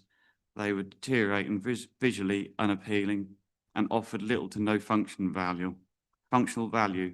This proposal is not about overdevelopment, it is about improvement, tidying the site and putting the land to responsible use. The proposed containers are modest in scale, neatly arranged and far more secure than the structures that were there. They will provide safe storage, reduce the risk of trespass and vandalism, and create a more orderly and maintained appearance overall. I am aware that there has been some objections from nearby residents. However, these objections do not raise material planning concerns such as noise, traffic, environmental impact, or loss of privacy. Instead, they appear to be based primarily on general resistance to change. While I fully respect that change can sometimes cause concern, the planning system must be guided by planning merits, not personal preference. There is no right to preserve land in its current underused or derelict state, especially where a proposal demonstrably improves it. In fact, this development offers several clear benefits. It replaces unsightly structures with a clean, uniform solution. It enhances security through controlled and monitored storage. It makes better use of the land without intensifying its impact on the surrounding area. And importantly, it does all of this without introducing noise, significant traffic, or disruption to neighbours. I have also taken care to ensure the proposal is proportionate and considerate. The number of units is limited, their position is practical and contained, and the overall use remains low impact. There is a sensible, low-risk improvement that aligns with principles and maintaining and enhancing land in a reasonable way. In closing, I'd respectfully ask that the decision is based on planning policy and tangible impact. When viewed objectively, this proposal represents a clear upgrade on the current situation with no material harm identified. Thank you for your time. Thank you, sir. We got local members, Councillor Leith and Councillor Heinrich. How do you want to use your minutes? Thank you, Chair. I'm Councillor Leith, representing the residents at the back of Nelson Road. Firstly, I'd like to thank members of the Development Committee who attended the site meeting on 2nd of April, and thank you to Angie for chairing. Members asked pertinent questions, and I think it was a useful exercise. My concerns remain the same as outlined at the last committee meeting, but in addition to this, I take issue with some of the statements in the Planning Officer's report. Namely, the preface states there are no new material considerations to bring to the attention of members, and I accept that some of these have been addressed.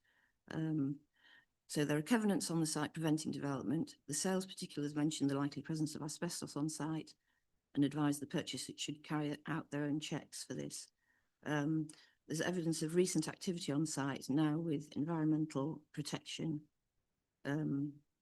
which shows someone. Councillor, can you turn the mic a bit towards you? We yeah. can't hear you. Thank Sorry. you.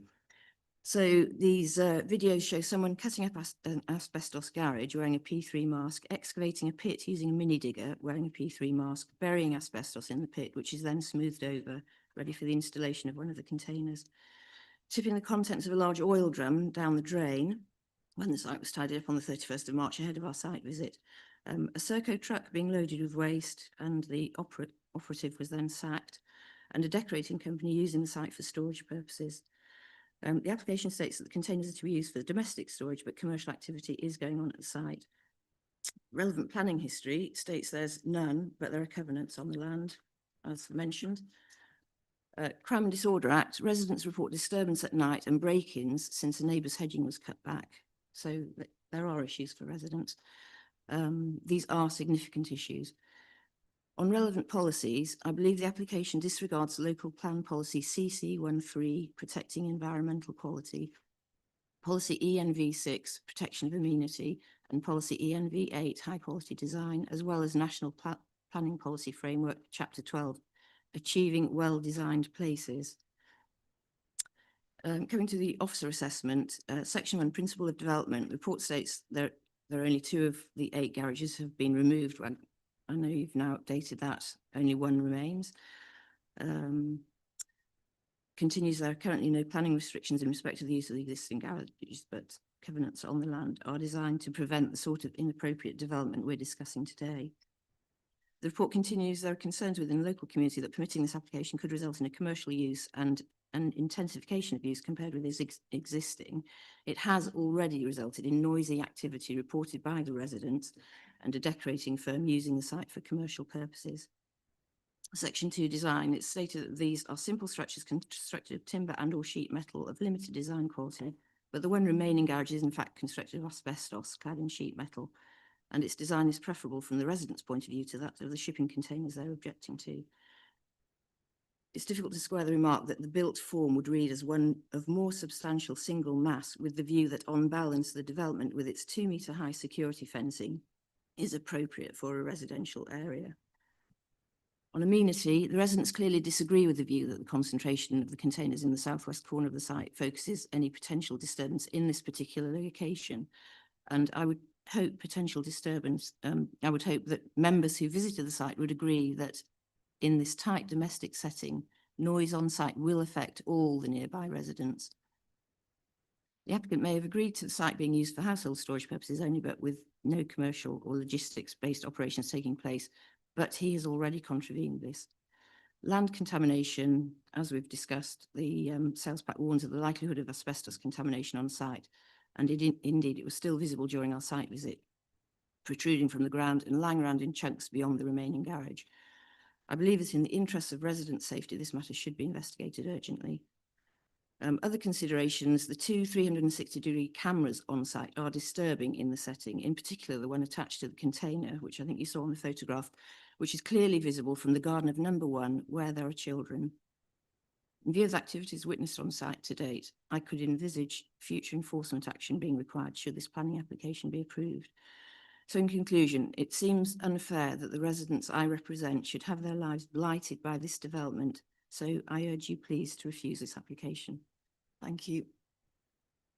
Thank you. Thank you, Chair.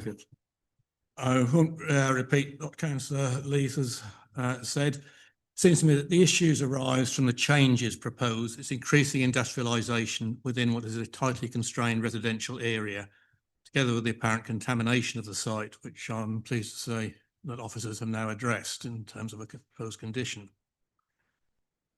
Let me be clear, had the application merely sought to replace the small domestic buildings on site with similar, then there wouldn't be a problem on it. It's the nature of this development that is the problem. 20-foot shipping containers are a completely different scale to a small domestic garage. It's not replacing like for like, it's an industrialisation and commercialisation of a site unsuited for such developments, as you will have seen for yourselves on the site visit. I therefore disagree with the officer assessment, and I'll address each of the points. Firstly, design.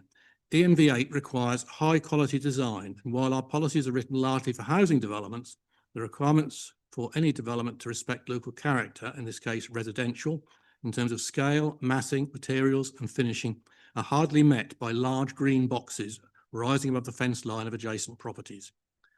I would contend that on those criteria, the proposal is not compliant with ENV8. Further, Chapter 12, Clause 139 of the NPPF states that development that is not well designed should be refused. in terms of amenity, the sheds and garages previously on site had no impact on the amenity of neighbouring properties. Large shipping containers certainly do have an impact, a very negative impact if you have them towering over your back garden. Policy ENV6 is designed to maintain, protect and promote adequate living and working conditions. And the applicant cannot rely on clause 6.6.2 of the local plan, as there is no existing business on the site, merely domestic storage. Further, clause 6.6.5 requires us to consider the impact of a development on privacy and outlook. ENV6 is very clear. We must consider the impact of a development on loss of privacy and outlook and prevention of overlooking, and that must include the CCTV camera positioned at bedroom window height, as well as the blocking of light and outlook by the placing of containers so close to properties. In my view, the application fails to meet the requirements of ENV6. And finally, land contamination. Now, having seen the video and photographic evidence of the burying of asbestos, dumping of other contaminants and hazardous materials within the site, I'm surprised that Environmental haven't investigated until Councillor Leith advised them of the problems. The land is clearly contaminated, and in fact, that was raised by the vendor of the site. I don't feel it is compliant with CC 13. It fails to meet the requirements of clause 4 in particular, which requires that development proposals on contaminated land or where there is reason to suspect contamination must include an assessment of the extent of that contamination and any possible risk. So I'm pleased to see that that has now been included in the conditions. Otherwise, I would be proposing such at this point. I would therefore accept that condition if you're minded to approve. But I'd also say that if you are to approve, then there are further conditions. We note that officers have suggested limitation on hours. I would suggest that these should be no more than, say, 0800 hours to 1900 hours Monday to Saturday, with no access on a Sunday at any time, that no hazardous materials are stored on the site, and that any CCTV surveillance should not extend beyond the entrance gate and the doors to the containers. That would provide adequate security without impacting on neighbours.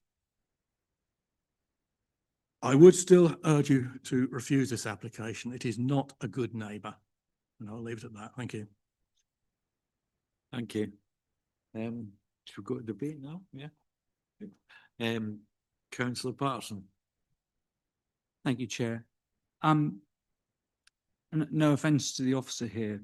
I guess you're working within policies, but it's disappointing to see that our policies would support a part retrospective application like this. I don't support your opinion. I agree with what the councillors have said over there.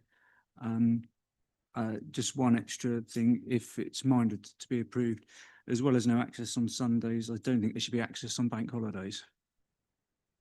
Thank you. Thank you. Councillor Holiday. Thank you, Chair. How is the land currently categorised? Is it residential or commercial? Thank you.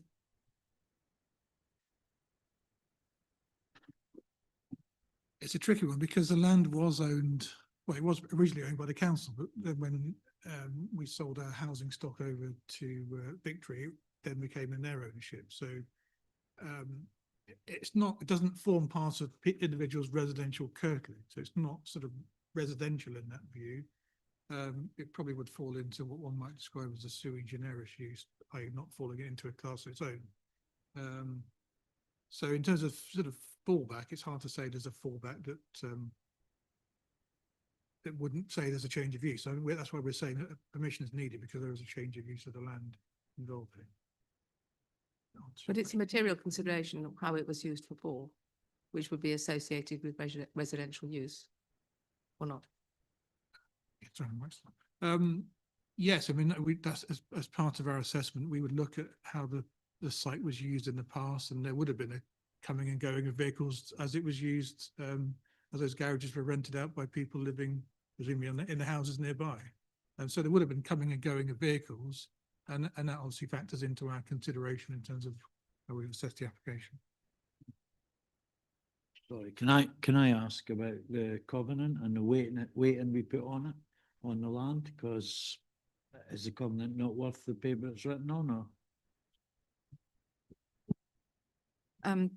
Yeah, we've given a little advice about this. Basically, it's a restrictive covenant imposed on the land. The restrictive covenant itself does prohibit the placing of any temporary or permanent structures on the site without the prior written consent of the party that transferred it. But having said that, private covenants or these type of restrictive covenants in the title of the land are not usually considered to be material planning considerations because they're private law matters relating to property rights. So even if certain developments are restricted by private covenants, they could still be granted permission. Obviously, if it's for the party having the benefit of the covenant, they still can try and enforce that through the courts if they've not agreed to the release of that covenant. But that's actually a civil private law action. Thank you very much.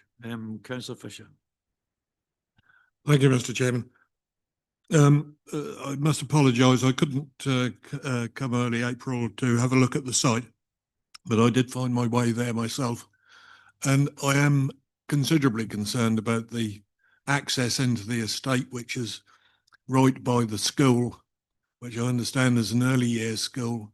And knowing what my daughter's school is like at the start of school and at the end of school, I'm amazed that highways haven't thrown up some objections to any extra vehicle movements, let alone heavy goods vehicles, which must be bringing in these containers. That is one concern, certainly. And there are a lot of people living in the estate immediately to the south, as I remember it. And I just can't feel in all conscience that I can vote for this, I'm afraid. Thank you, Councillor. Councillor Vickers. Thank you, Chairman. I'm still deliberating on this. Certainly, I support the officers' hours restrictions, and the other councillor said not Sundays or bank holidays.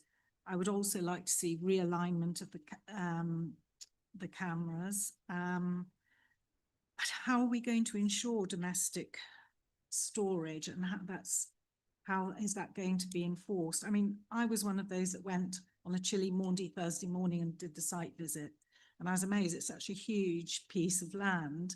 I mean, what if I was lucky enough to own that? I would be looking to get rid of the restrictive covenant and build some nice 2 or 3 nice bungalows there. So I just don't really get this application, but I understand that's not a planning consideration.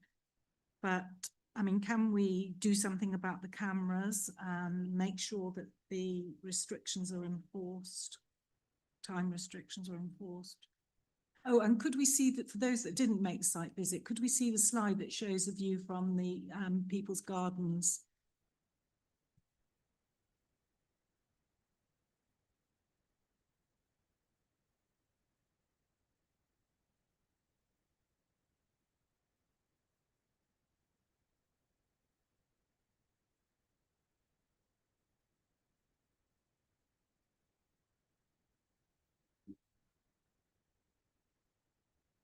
In the presentation that we've prepared, I don't believe there are any photos from that neighbour, but yeah, I know that the site visit attendees did go into that garden. Yeah, you have a fence at the bottom of that garden, and the shipping containers are 2.59 meters in height. It looks as though they're also set just on a little plinth, as is common practice. So they would sit above those fences. I think that photo is probably best because the fence on the left is you would have to account for land levels. But yeah, the fence on the left is probably quite accurate in terms of what the fence on the right would be, and you can see the height difference there between the containers and the fence. And if I may return to yourself, Councillor Vickers, on some of the points you've raised. Yeah, you raised some points about enforcement. That's quite right. We have had some concerns throughout, and those concerns have been put to the applicant in terms of conditions that we deem reasonable. We deem meet the 6 tests, and those conditions have been agreed. It would be on enforcement to continue to investigate those. Also, a lot of what this application comes down to is it's deemed not to be an intensification, and that's because of the conditions we can use and because we have to consider what was possible from the 8 garages that were lawfully used on site. Those garages could have as many comings as goings as well. So that's the position. I think a lot of the points have raised are very, very valid, and the concerns raised in the community as well. Absolutely. You know, understanding of all of those, but we are content that enforcement can consider and enforce those conditions that we've recommended, take on board what's been said today, and that's the overall position. And just lastly, in terms of CCTV cameras, if members were minded to include that as part of their recommendation, we can ensure that further more intricate details are agreed and add that to the recommendation today if they wish. Thank you, Officer Barrow, and I have to say your report is very thorough and helpful. Thank you. Do we have anybody to propose and second? Then I'll have to do it from the chair then. I'll propose and second. Thank you, Chairman. Councillor Brown, Against? Councillor Fisher, Against? Councillor Fitch-Tillett, Against. Councillor Heinrich, can't vote. Councillor Holiday, Councillor MacDonald, Against. Oh no, I have to say for, don't I? Sorry, for. Councillor Neverway, Councillor Patterson, Against. and Councillor Vickers. Against. That is against. Do we now go for it? Okay. Okay, so you've resolved not to accept the recommendation. Obviously, the next steps now available are either to propose a motion to refuse or to propose a motion to defer. So they're the 2 options that you have available. So it's a matter for you as a committee to put forward if you wanted to go for refusal, then reasons for refusal that you would like to put forward for consideration. Councillor Patterson. Thank you, Chair. I'd like to put forward a proposal for a refusal, please. And one of the reasons is the design, you know, the scale and mass for where it is. Thank you. Is seconder? Anybody want a seconder? Councillor Fitch-Tillett.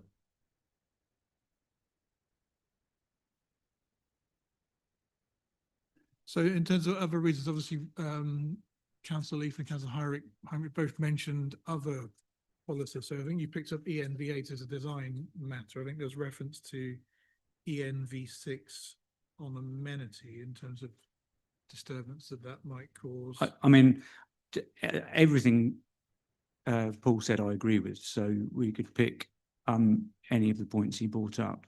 Amenity, the size. I mean, if we were looking at like for like, it would be different, but we're not. Yeah. Noise and disturbance. Sorry, we're just saying visual amenity as well as noise and disturbance amenity. So 2 aspects.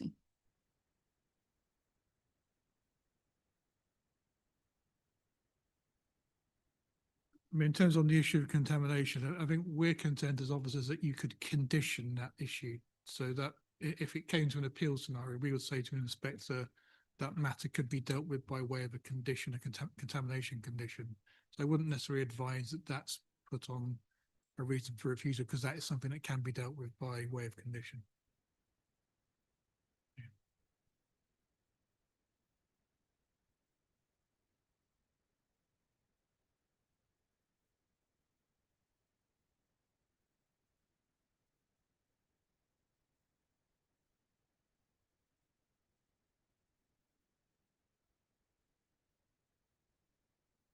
Should we go to vote then? Yep, so we have a proposer and a seconder to refuse the application. Councillor Brown? For? Councillor Fisher? For. Councillor Fitch-Tillett? For. Councillor Holiday? Councillor MacDonald? Can see. Against. Councillor Neverway? Councillor Patterson? Four. and councillor Vickers. Four. The application is refused. Thank you. So your application's refused. Thank you. I shall now vacate. Oh. Councillor. Go on. Fredericks, don't worry. I couldn't speak in that instance because obviously I'm friends with the applicant. However, could I suggest that you talk to the planning people and see what is possible on that land? We do have a service for that. Thank you, Councillor Fredericks. I shall now vacate the chair. Thank you.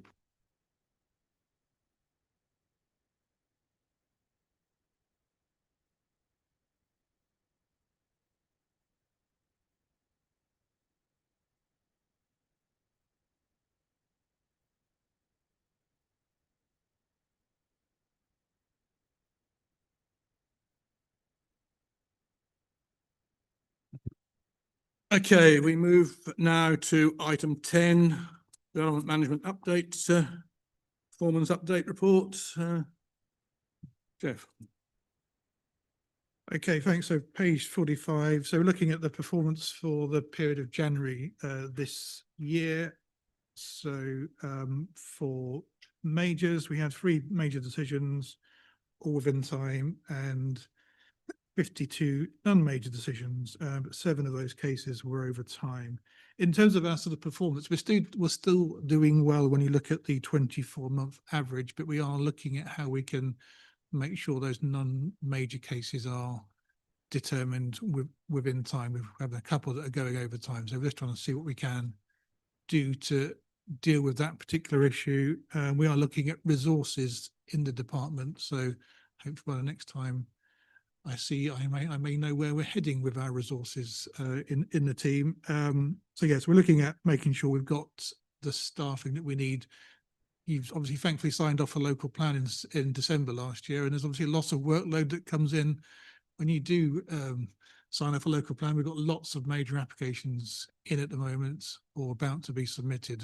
We've had our largest application ever as a council submitted a couple of weeks ago, which is now valid on North Walsham. So yeah, that's going to generate a lot of work for the team and certain officers in particular. So yeah, so there's a lot going on in the team. But I say the performance is doing okay, but we're just making sure it doesn't slip to a point that takes us below 90% overall. But I mean, in terms of our quality of our decisions, so our appeal record, it's still very, very good, as we'll come to the next item. I don't know whether you want to say anything on section 106? Yep, just the first 2 on the list should complete very, very shortly, so they can come off the list next time. So item 11 then, appeals.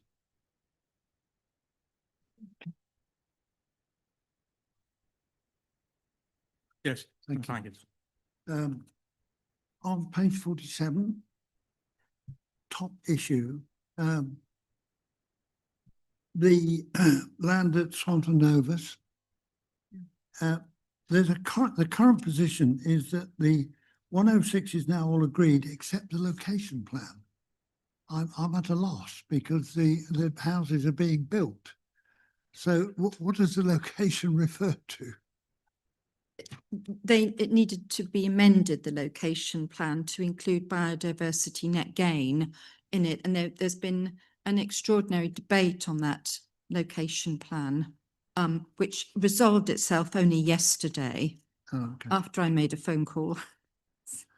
And hopefully now that red line boundary plan is going to be resubmitted, we're promised, by the end of the day, reconsultated on for 21 days, and then the permission can be granted. We understand that the houses, the 4 houses relating to that, they haven't started development on those 4 houses yet. The other 2, there's 2 built. Okay, I'm just going to ask Jeff if he knows about that, because I don't know anything about that. I mean, 2 houses have got permission that were granted a few years ago, and they have been built, but they are the houses which already have planning permission, those 2 houses. So this was just in respect of the later application for another 4 houses there. Okay, there were 7 houses, as I understand it.